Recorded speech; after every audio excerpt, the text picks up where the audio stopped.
I don't like the idea that your environment can affect so much. I like believing that you can have enough internal regulation in order to feel any way you want to, regardless of external circumstance.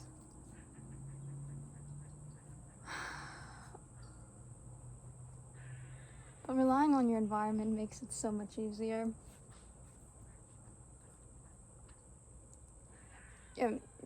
There's some stupid study. I haven't looked into it very much. I don't know the details. Don't ask me. But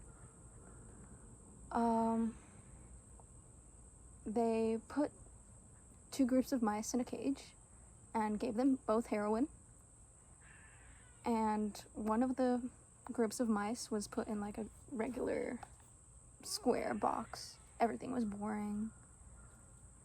But the other group of mice, they put in a little park. They had little tunnels.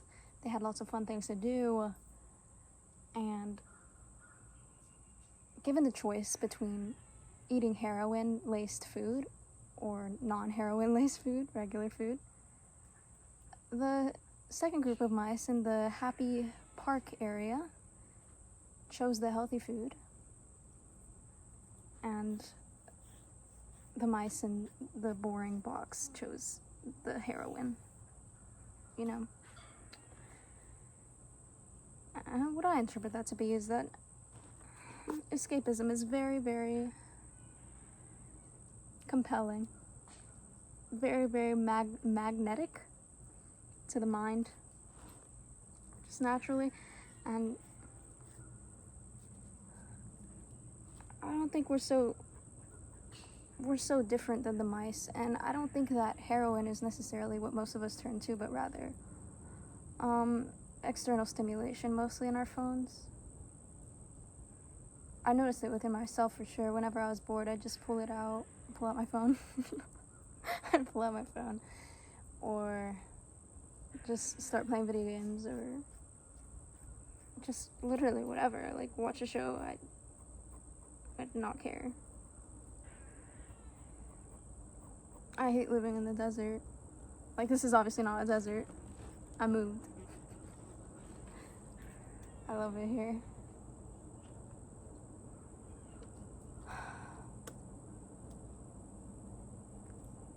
I don't understand big cities, people. I never will. There's something that's so much more real and authentic about nature than a big bustling city filled with quote-unquote life. Quote-unquote life. With a bunch of people, everything's bustling, everything's busy. The busy, to me, feels like a bunch of ants, just very robotic, very lifeless, very... makes me feel trapped. It's hard to step out of line. You're just constantly pushed into the line of being a robotic piece of machinery.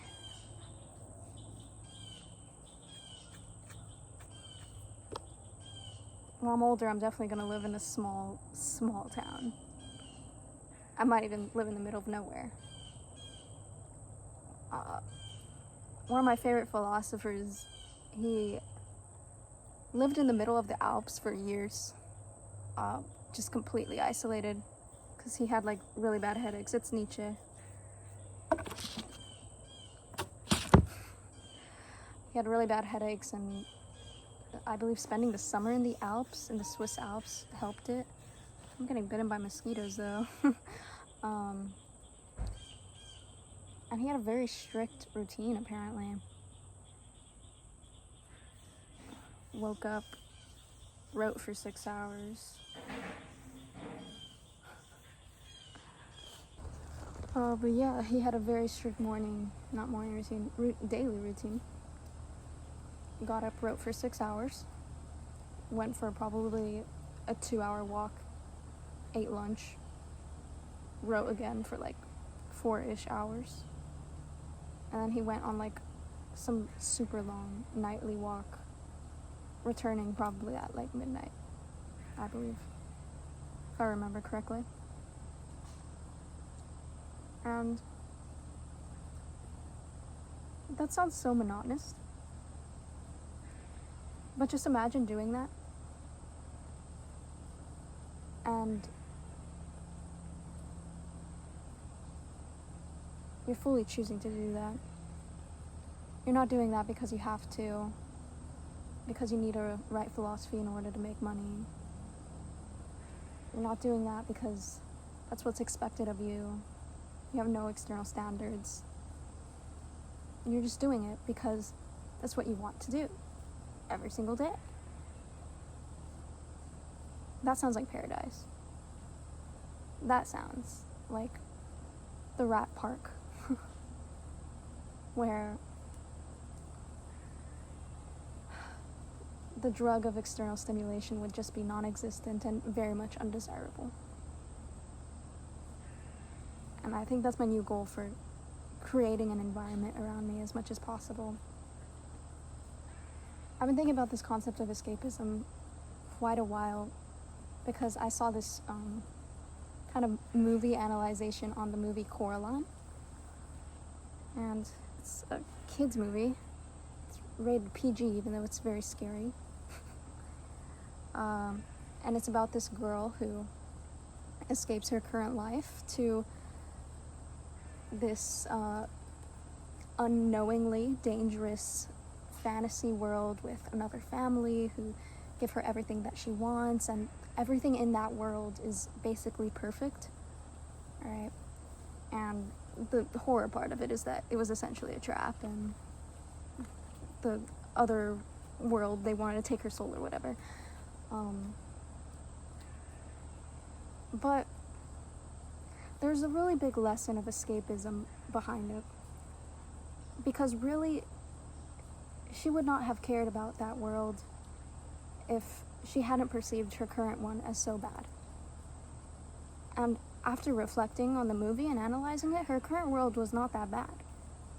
It was honestly her whole perspective. And at the end of the movie, it kind of tries to tell you this because she starts doing things to make her world as close as possible to her desired reality and doing whatever she wants to do. For example, in her perfect world, she had a beautiful garden, and then she created one in her real life as close as possible as she could, and she started actually putting in work to create her desired reality and avoid this want of escapism. When I say escapism, keep in mind, you can replace it literally for, what's it called?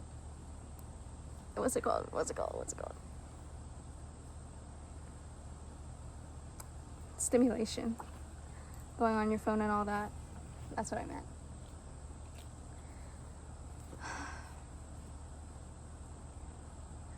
I guess what I'm trying to say in one sentence is that if your life sucks, of course you're going to want to escape it.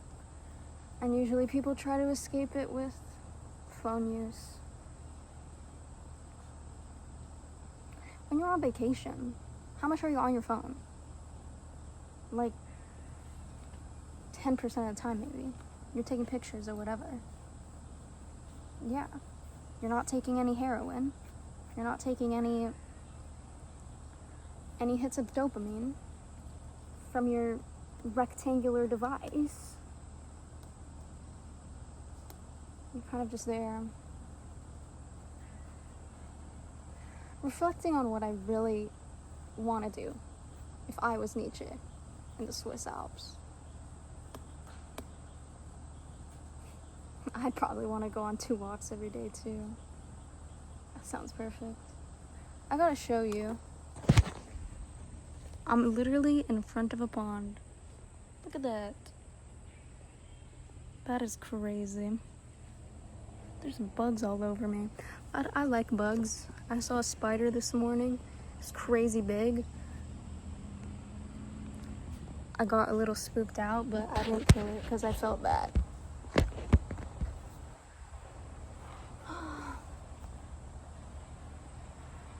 I don't know if I believe in reincarnation. I don't think I think it's kind of a waste of time to hold a stance on that, because it's not able to be proven, or not really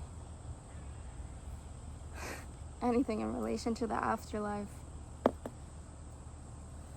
I think it's kind of futile holding a belief so strongly when it comes to things that aren't verifiable. Sort of a side rant.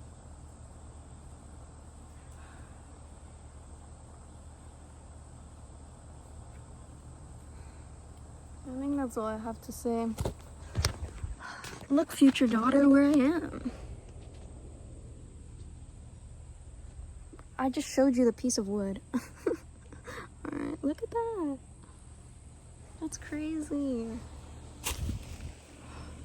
Oh my god, your feet can sink into the leaves. It's crazy. I'm doing great. Bye.